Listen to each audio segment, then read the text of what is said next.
नमस्कार, खबरें अब तक में आपका स्वागत है। मैं हूं आपके साथ पवन शर्मा। खबरें अब तक में आज बात होगी देश के सांसदों की जान पर बनी आफत की, उस नेता की जो ईमानदारी की मूरत था मगर अब बना सीबीआई का आरोपी नंबर 1, और उत्तर प्रदेश की सियासत में निषाद पार्टी की फ्रेशर पॉलिटिक्स पर। इन मुद्दों पर बात होगी विस्तार से, लेकिन इससे पहले आइए नजर डालते हैं इस वक्त की हेडलाइंस पर। वाराणसी में घुसा तेंदुआ, युवक पर किया अटैक, 25 लोगों के सामने नौचा, 5000 लोग घरों में कैद, ड्रोन से निगरानी। मंत्री विजय शाह ने तीसरी बार माफी मांगी, वीडियो जारी कर कहा ये भाषाई भूल थी, मैं बहन सोफिया और देश से माफी मांगता हूं। बांग्लादेश के अंतरिम सरकार प्रमुख यूनिस दे सकते हैं इस्तीफा, सरकार सेना में तकरार बढ़ी। नीति आयोग की बैठक में भाग लेने से पहले सोनिया गांधी से मिले सीएम स्टालिन। दिल्ली में रामलीला के मंच पर ऑपरेशन सिंदूर की दिखाई जाएगी वीरगाथा। गढ़चिरौली में सुरक्षा बलों से मुठभेड़ में 4 नक्सली ढेर, भारी मात्रा में हथियार बरामद। निर्मला सीतारमण के खिलाफ आप नेता सोमनाथ भारती की पत्नी ने दाखिल किया केस, राउज एवेन्यू कोर्ट ने भेजा सम्मन।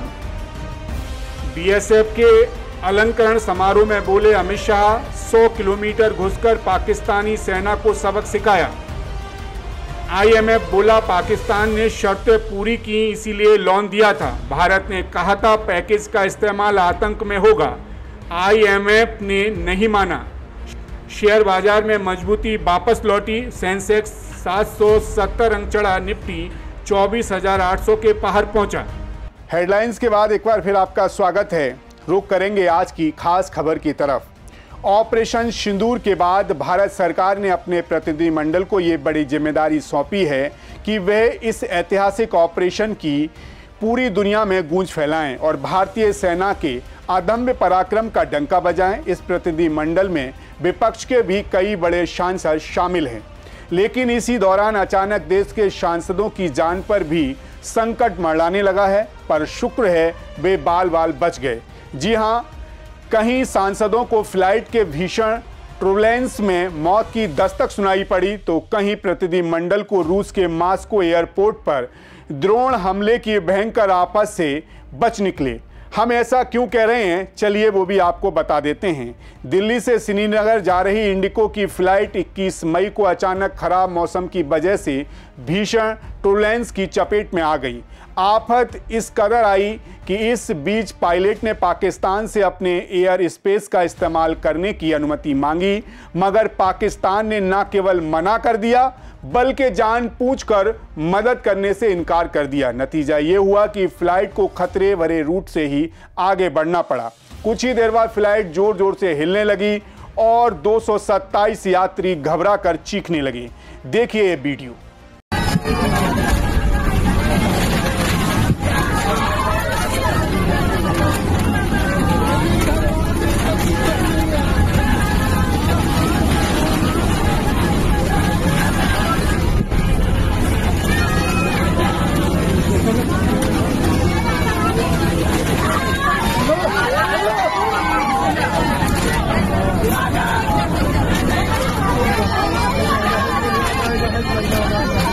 खास बात यह है कि इसी फ्लाइट में टीएमसी के 5 सांसद भी मौजूद थे। सांसद सागरिका घोष ने बताया कि लग रहा था जैसे मौत हमारे सामने खड़ी है, हर कोई चीख रहा था, प्रार्थना कर रहा था उस पायलट को सलाम जिसने हमारी जान बचाई। सोशल मीडिया पर वायरल इस वीडियो में फ्लाइट केबिन में सामान उछल रहा था, यात्रियों की चीखें की गूंज सुनाई पड़ रही थी और क्रू बार बार सीट बेल्ट लगाने का ऐलान कर रहा था, मगर फिर भी फ्लाइट ने इमरजेंसी लैंडिंग की। तभी जाकर सभी ने राहत की सांस ली। फ्लाइट से बाहर आकर देखा गया कि प्लेन का नोज कोन टूटा हुआ था। ऐसी गंभीर स्थिति में भी विमान को सुरक्षित लैंडिंग करवाना वाकई साहस की मिसाल है। वहीं आज भारत के ऑपरेशन सिंदूर को लेकर बनाए गए एक उच्च स्तरीय सांसद प्रतिनिधिमंडल को रूस के मॉस्को एयरपोर्ट पर ड्रोन हमले की जबरदस्त आफत झेलनी पड़ी। डीएम की कोनमोजी, समाजवादी पार्टी के राजीव राय, आरजेडी के प्रेमचंद गुप्ता, कैप्टन ब्रजेश, अशोक कुमार मित्तल और पूर्व राजनायक मजीब सिंह जैसे दिग्गज इस टीम में शामिल थे। ये सभी आतंकवाद विरोधी भारत की आवाज़ को रूस में बुलंद करने पहुंचे थे।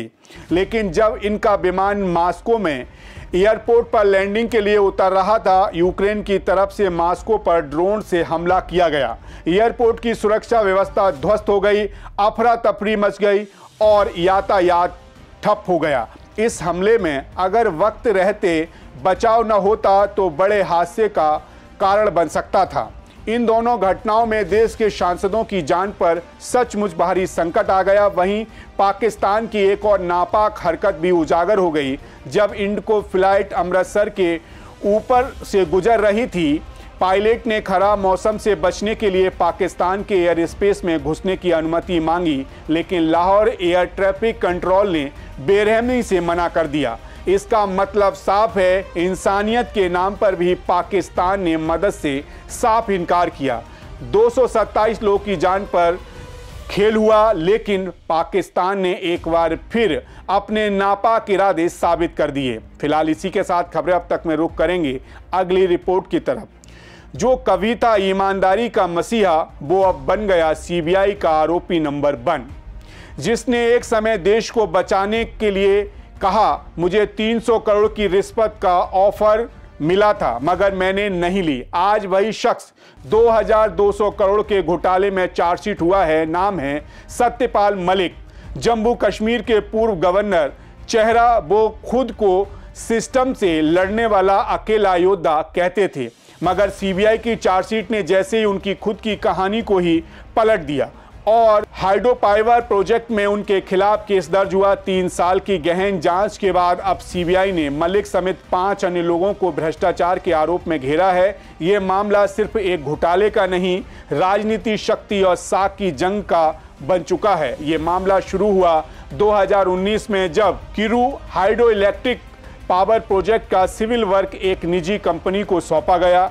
इसकी कुल लागत 2200 करोड़ रुपए थी। सीबीआई ने 2022 में इस मामले की एफआईआर दर्ज कराई थी। आरोप थे कि टेंडर की प्रक्रिया में नियमों की धज्जियां उड़ाई गई हैं। फरवरी 2023 में जब सीबीआई की टीम ने मलिक और अन्य संबंधित व्यक्तियों के परिसर पर छापेमारी की तो मामला और तूल पकड़ गया।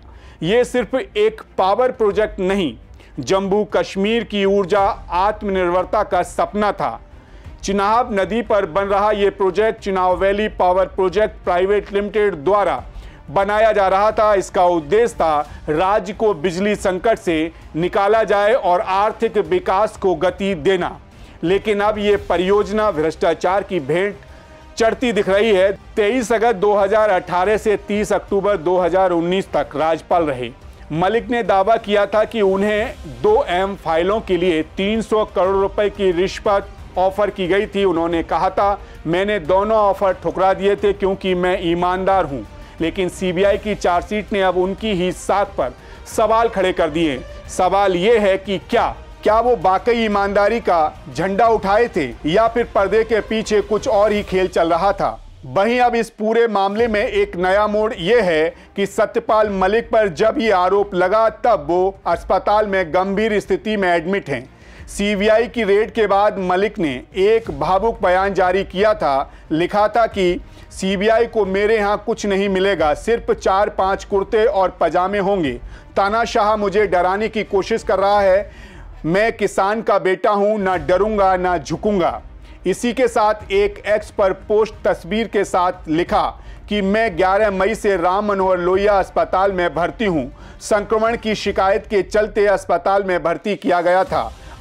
अब स्थिति बहुत गंभीर है और पिछले 3 दिनों से किडनी डायलिसिस की जा रही है। ऐसा नहीं है कि इस मामले में केवल सत्यपाल मलिक ही घिरे हैं। सीबीआई की चार्जशीट में सिर्फ सत्यपाल मलिक ही नहीं बल्कि कई बड़े नाम भी हैं, जैसे नवीन कुमार चौधरी, उस समय के CVPPPL के चेयरमैन, MS बाबू, MK मित्तल, अरुण कुमार मिश्रा, परियोजना से जुड़े अधिकारी, निर्माण कंपनी पटेल इंजीनियरिंग लिमिटेड। कुल मिलाकर देखा जाए तो अब सवाल सिर्फ एक, कौन सच बोल रहा है? क्या मलिक वाकई में रिश्वत के खिलाफ खड़े थे या फिर उन्होंने रिश्वत की कहानी बनाकर खुद को ढाल बना लिया? सीबीआई के पास दस्तावेज हैं, सबूत है, गवाह हैं और अब अदालत में अगला फैसला होगा। क्रू प्रोजेक्ट अब सिर्फ एक इंफ्रास्ट्रक्चर स्कीम नहीं, एक टेस्ट केस है सिस्टम के अंदर बैठे उस सच का जो अक्सर पर्दे में छिपा रहता है। फिलहाल इसी के साथ खबरें अब तक में रुक करेंगे अगली रिपोर्ट का। अभी चुनाव को 2 साल बचे हैं उत्तर प्रदेश में, लेकिन उत्तर प्रदेश की सियासी जमीन खोलने लगी है। सत्ता के गलियारों से लेकर गांव की चौपाल तक राजनीति की गर्माहट अब साफ महसूस की जा सकती है। हर पार्टी मैदान में उतर चुकी है, कोई तैयारी कर रहा है ताकत और वापसी की, तो कोई सत्तारूढ़ दल के किले में सेंध लगाने की कोशिश।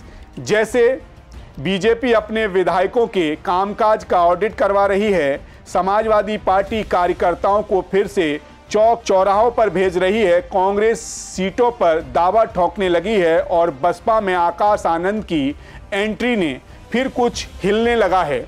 लेकिन असली हलचल उस मोर्चे पर है जिसे आम तौर पर हम आका नहीं करते।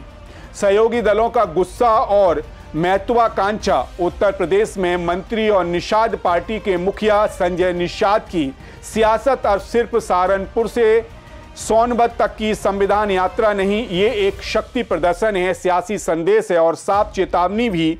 उन्होंने हर मंच से एक ही बात दोहराई, निषाद समाज 200 से ज़्यादा सीटों पर प्रभाव रखता है, मगर परिस्थितियां सही रहीं तो हम इन सभी पर चुनाव लड़ेंगे। अब सोचिए, योगी सरकार के मंत्री भारतीय जनता पार्टी के सहयोगी और फिर भी अपने दम पर 200 सीटों की बात।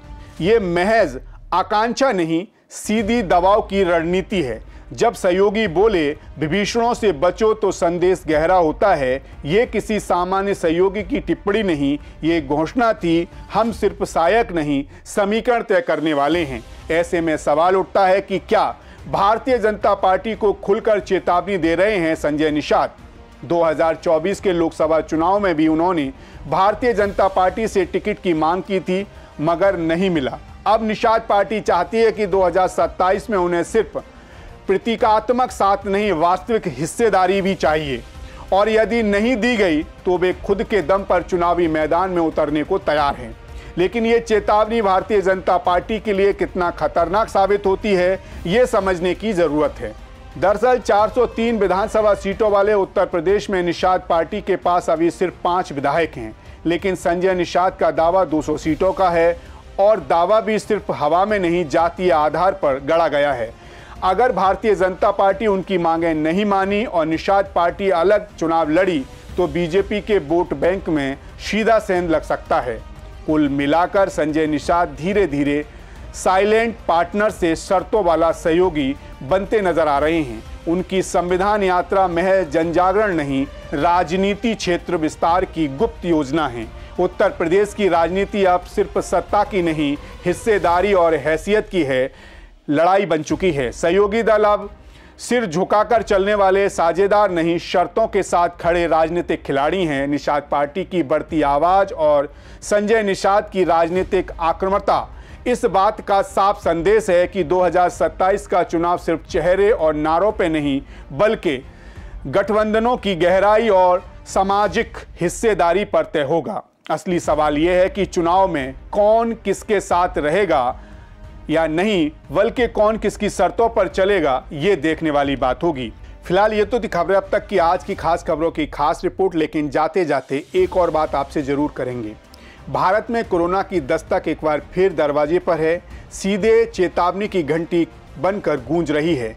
तमिलनाडु, महाराष्ट्र, कर्नाटक और उड़ीसा के बाद अब गुजरात के अहमदाबाद में JN.1 वेरिएंट के 15 नए मामले सामने आए हैं। ये वही वेरिएंट है जो ओमिक्रॉन की अगली चाल है और इसकी पहली झलक अगस्त 2023 में दिखी थी।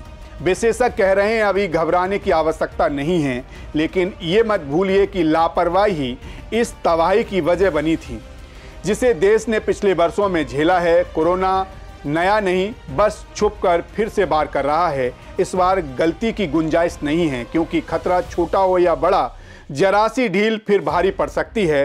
सतर्क रहिए, सजग रहिए, क्योंकि वायरस का नाम बदला है, इरादा नहीं। फिलहाल इसी के साथ मुझे दीजिए इजाजत और आप बने रहिए सी न्यूज़ भारत के साथ। हर खबर आपके साथ, आपके हाथ।